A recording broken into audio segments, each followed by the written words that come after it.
Assalamualaikum warahmatullahi wabarakatuh. Selamat siang sahabat Mansur Talas dimanapun berada. Alhamdulillah hari ini kita bisa bertemu lagi di channel saya, channel Mansur Talas.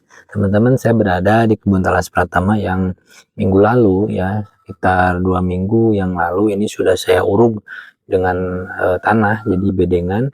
Tetapi karena kita tidak bekerjanya tidak sehari beres, artinya ketika hari ini saya beres pengurugan yang ada yang bekerja di sebelah sana, dan ternyata ujung sebelah sini sudah banyak gulma teman-teman. Dan yang saya akan bahas hari ini, apakah gulma yang ada di kebun talas ini berbahaya untuk pertumbuhan umbi atau tidak?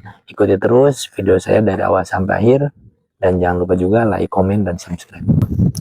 Nah teman-teman, sebelum saya membahas apakah gulma ini berbahaya untuk kebun talas atau untuk pertumbuhan umbi talas Pratama, saya perlihatkan dulu kondisi kebun talas yang sudah saya uruk dengan tanah, tetapi gulmanya ternyata gampang sekali tumbuh teman-teman. Ini sudah banyak lagi gulma dan sudah keluar lagi anakan, padahal ini sudah saya bersihkan anakan, kemudian gulmanya juga sudah bersih. Jadi kondisinya akan seperti ini ketika sudah bersih dan sudah diuruk. Ternyata si gulma ini akan banyak tumbuh lagi. Nah teman-teman, gulma ini untuk tanaman talas ketika sudah diuruk yang kedua kali, jadi pengurugan selama 8 bulan 2 kali. Nah ini saya sudah pengurugan di usia 4 bulan. Nah gulma ketika tumbuh di pengurugan yang kedua ini tidak berbahaya teman-teman, tidak berbahaya untuk tanaman talas dan juga tidak mengganggu kepada pertumbuhan umbi talas Pratama.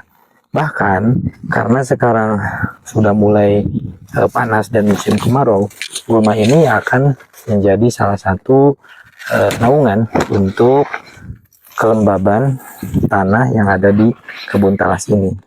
Tetapi gulma akan sangat berbahaya dan akan menghambat pertumbuhan talas ketika talas berusia 1-3 bulan.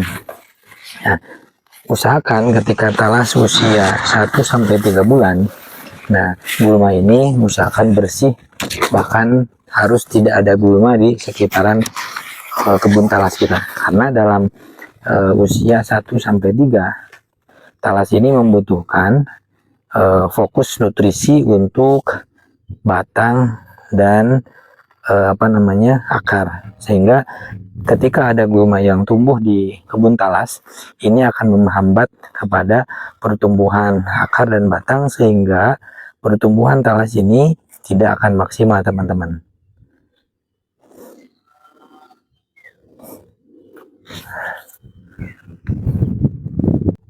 Pertumbuhan gulma di kebun talas Pratama atau pertumbuhan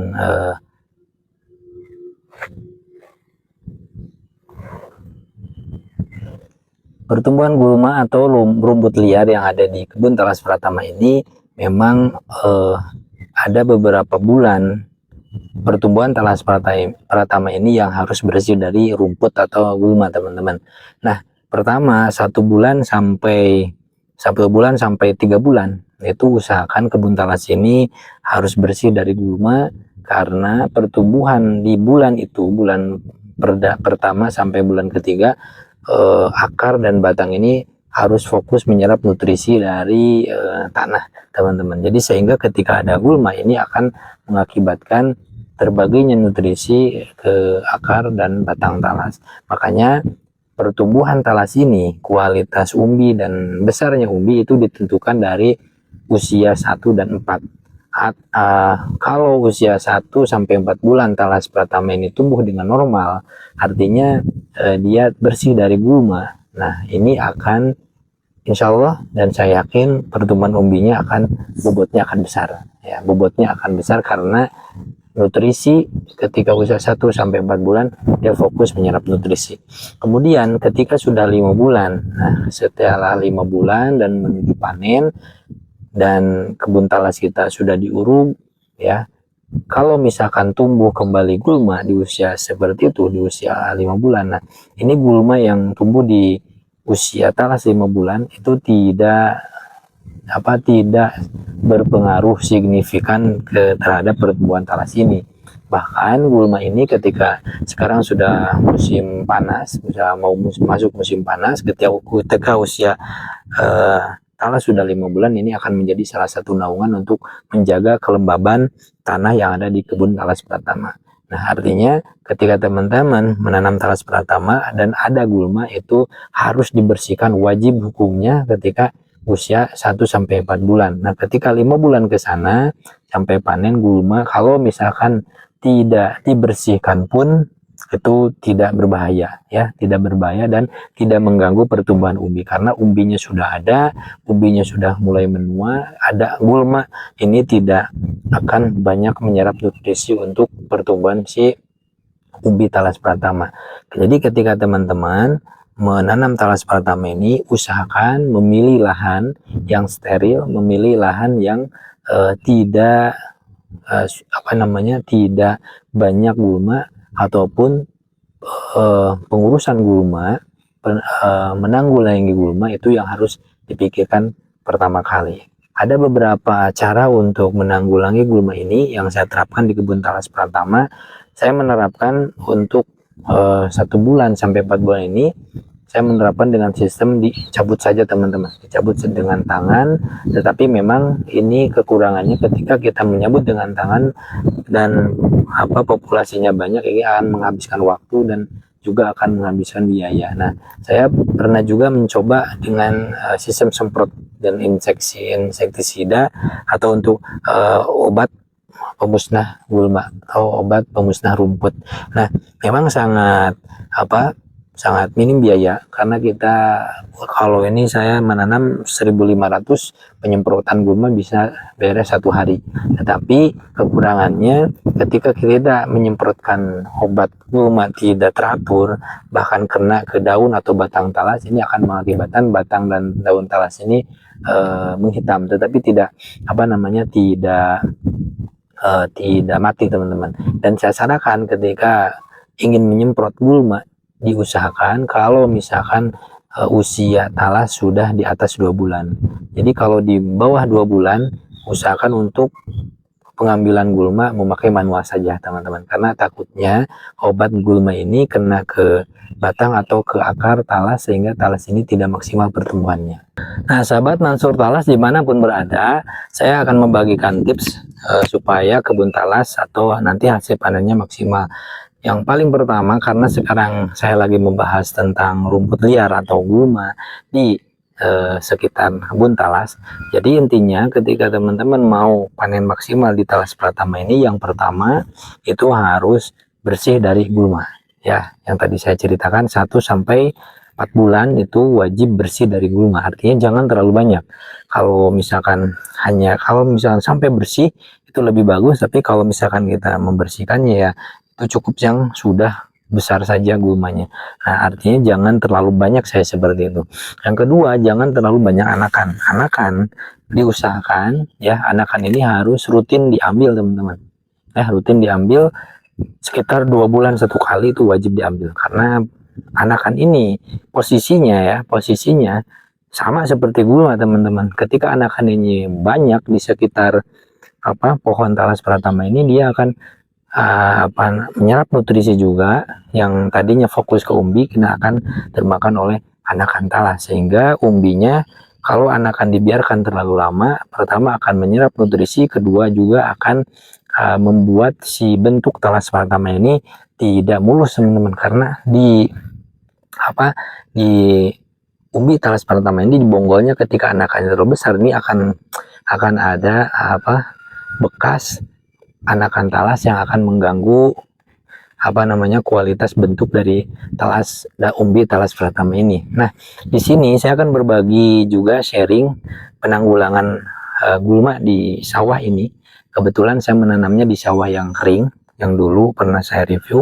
Nah, ketika penanaman di sawah seperti ini, teman-teman harus siap penanggulangan gulma dengan maksimal, karena semakin lama kita menanam talas ini, gulma juga semakin banyak. Contohnya ketika saya memberikan gulma dari ujung sebelah sini, Misalkan saya memakan waktu 2 minggu sampai ujung sana karena saya bekerja sendiri untuk mengambil gulma. Nah, ketika sudah 2 minggu, ketika saya sudah beres mengambil gulma di sebelah sana, ternyata gulma di sebelah sini ada lagi, teman-teman. Ya, nah, seperti itu.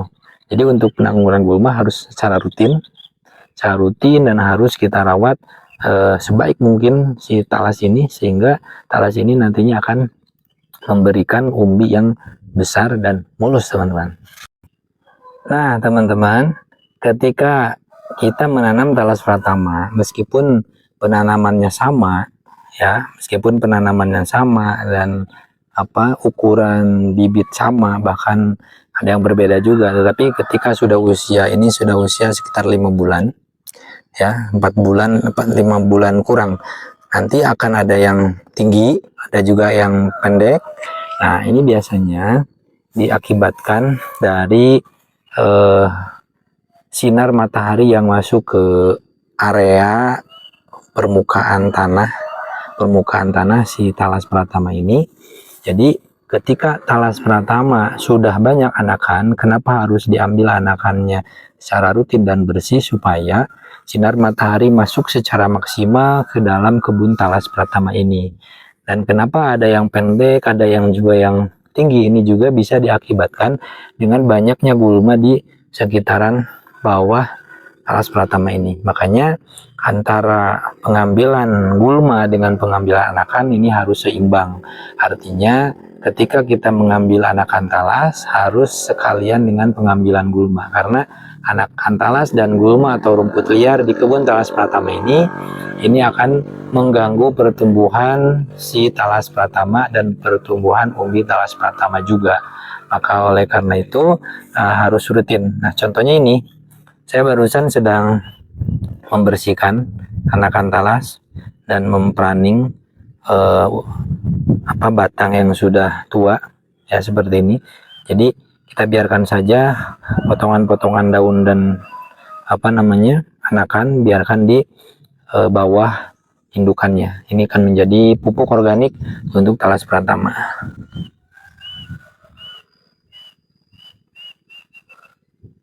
Terima kasih sudah menonton video saya dari awal sampai akhir. Apa yang tadi saya sampaikan mudah-mudahan ada manfaatnya, dan mohon maaf tidak bermaksud menggurui, saya hanya share atau memberikan pengalaman saya selama perawatan talas pratama ini.